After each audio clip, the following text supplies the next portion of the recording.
Hello guys, welcome to virtual learning. और हमारा economics का क्लास 11 का पहला वीडियो होने वाला है, जो है द प्रोडक्टिव मैकेनिज़्म। तो प्रोडक्टिव मैकेनिज़्म क्या होता है? तो प्रोडक्टिव मतलब कि कैपेबिलिटी कितना है। तो प्रोडक्टिव मैकेनिज़्म का डिफिनेशन देखते हैं। प्रोडक्टिव मैकेनिज़्म होता क्या? The productive mechanism is a system through which we can determine the production. तो इससे पता चल रहा है कि कैपेबिलिटी देख रहा है। प्रोडक्टिव मैकेनिज़्म एक सिस्टम है जो बताता है कि उसका प्रोडक्ट, जिसके द्वारा हमें पता चलता है कि उसका प्रोडक्शन कितना है। तो उसमें पहले आता है प्रोडक्शन। प्रोडक्शन होता क्या है? प्रोडक्शन का पहले डिफिनेशन देखते हैं। We creation the goods for the purpose of selling them in the market.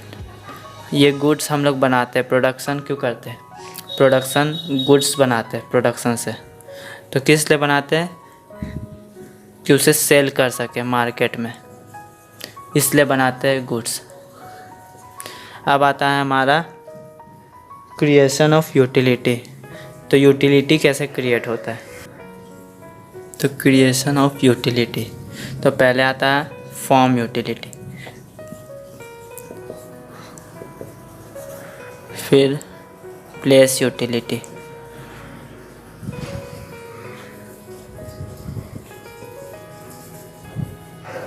फिर टाइम यूटिलिटी,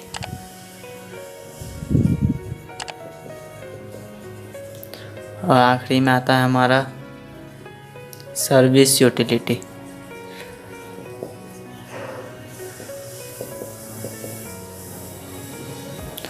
तो फॉर्म यूटिलिटी क्या होता है?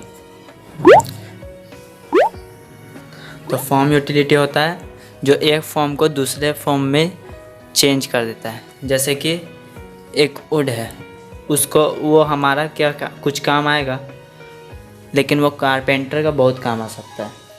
तो कारपेंटर उसका अगर चेयर बना देगा तो फिर वो हमारा काम भी आ सकता है। तो जैसे कि इसमें पता चल रहा है, जो एक फॉर्म जैसे वुड को चेयर में बदल दिया, तो वुड तो हमारा कोई काम का नहीं था, लेकिन चेयर तो हमारा काम का है ना। तो इसीलिए जो एक फॉर्म को दूसरे फॉर्म में ये एक्सचेंज कर देता है, उसको फॉर्म यूटिलिटी बोलते हैं। अब दूसरा प्लेस यूटिलिटी। तो प्लेस यूटिलिटी क्या होता है? जैसे कि हम कोई गुड्स खरीदें, तो हम रहते होंगे कोलकाता में, और मेरा जो कंज्यूमर होगा वो होगा कश्मीर में। तो हम उसको गुड्स कैसे पहुंचाएं?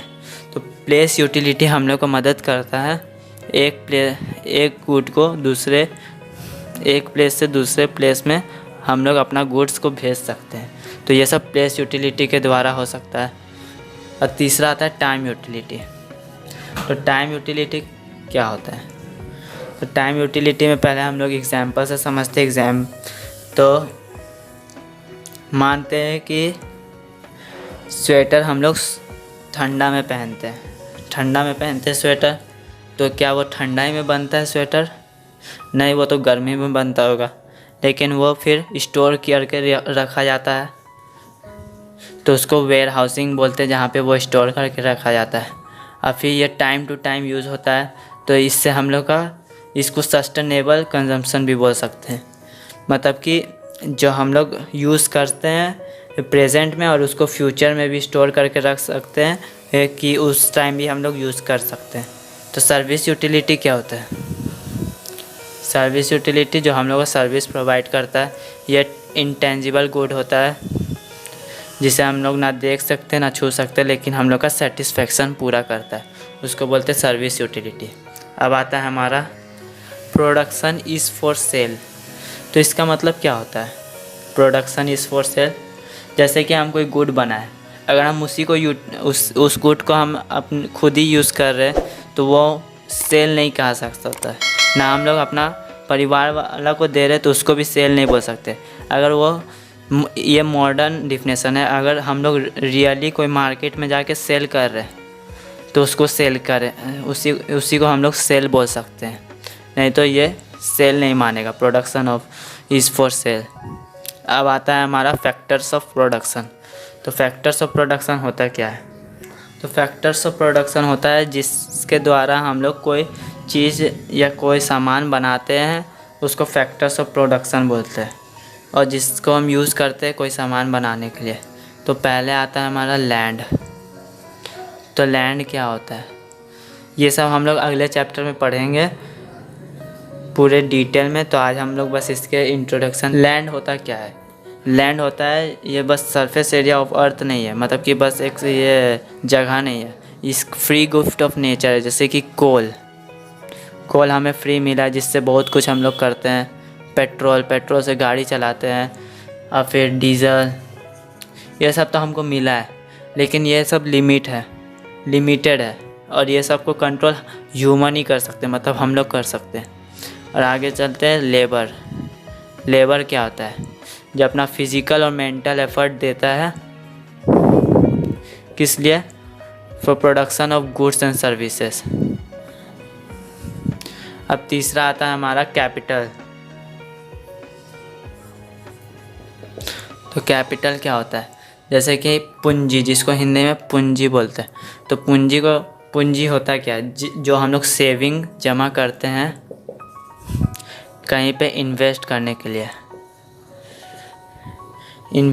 के लिए, जो सेविंग जमा करते हैं उसको कैपिटल बोलते हैं। अब आता है एंटरप्रेन्योर कौन होता है? जो खुद सारा बिजनेस चालू करता है, सेटअप करता है, सारा मैनेज करता है, जो सबको हायर करता है, लैंड, लेबर, कैपिटल, और सबको ये पेमेंट करता है, और सारा लॉस बियर करता है, और सारा प्रॉफिट जो लेके जाता है उसको एंटरप्रेन्योर बोलते हैं। और इसको ऑर्गेनाइजेशन भी बोलते हैं, इंटरप्राइज भी बोलते हैं। अब आज के लिए बस इतना ही। Thanks for watching this video. तो मिलते हैं अगले वीडियो में।